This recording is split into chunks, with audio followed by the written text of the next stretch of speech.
Varahi silks వారి grand festive celebrations పొందండి 10,000 రూపాయలు ఆపై కొనుగోలుపై బంగారు నాణెం ఉచితంగా.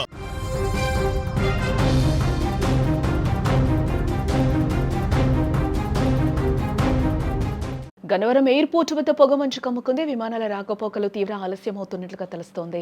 గాల్లోనే విమానాలు చెక్కలు కొడుతూ ఉన్నాయి. ప్రయాణికులు తీవ్ర అవస్థలు పడుతూ ఉన్నారు. ఏపీలోని గన్నవరం అంతర్జాతీయ విమానాశ్రయంలో సోమవారం ఉదయం దట్టమైన పొగమంచు కమ్ముకుంది. సాధారణంగా శీతాకాలం కావడంతో ఈ ప్రాంతంలో మంచు ప్రభావం ఎక్కువగా ఉన్నప్పటికీ నేడు దృశ్యమానత అత్యంత తక్కువగా ఉండడంతో విమానాల రాకపోకలకు తీవ్ర అంతరాయం ఏర్పడింది. తెల్లవారుజాము నుంచే విమానాశ్రయ పరిసరాలను దట్టమైన పొగమంచు కమ్మేసింది. కనీసం కొన్ని కిలోమీటర్ల దూరంలో వస్తువులు కూడా కనిపించని పరిస్థితి తలెత్తడంతో ఎయిర్ ట్రాఫిక్ కంట్రోల్ అప్రమత్తమైంది.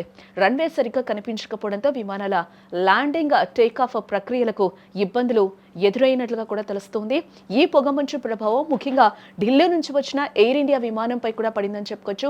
రన్వేపై ల్యాండ్ కావాల్సిన సమయంలో దృశ్యమానత తక్కువగా ఉండడంతో పైలట్లు విమానాన్ని ల్యాండ్ చేయలేకపోయారు. దీంతో సురక్షిత కారణాల దృష్ట్యా ఆ విమానం గన్నవరం ఆకాశంలోనే కొద్దిసేపు చక్కర్లు కొట్టాల్సి వచ్చింది.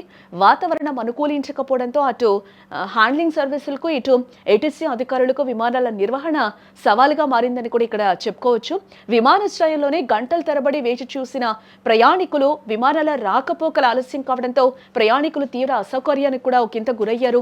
పనుల మీద, అత్యవసర వైద్య చికిత్సల కోసం మరియు ఇతర పనుల నిమిత్తం వివిధ నగరాలకు వెళ్లాల్సిన వారు గంటల తరబడి విమానాశ్రయంలోనే వేచి చూడాల్సి వచ్చింది.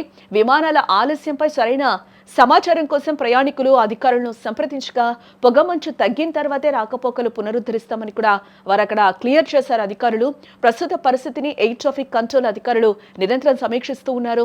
పొగమంచు తీవ్రత తగ్గిన వెంటనే విమాన సర్వీసులు యథావిధిగా నడుస్తాయని కూడా ఎయిర్పోర్ట్ అధికారులు చెప్తూ ఉన్నారు. ప్రయాణికులు తమ విమాన సమయాల గురించి సంబంధిత ఎయిర్లైన్స్ సంస్థలను సంప్రదించి సమాచారం తెలుసుకోవాలని కూడా వారు సూచిస్తూ ఉన్నారు.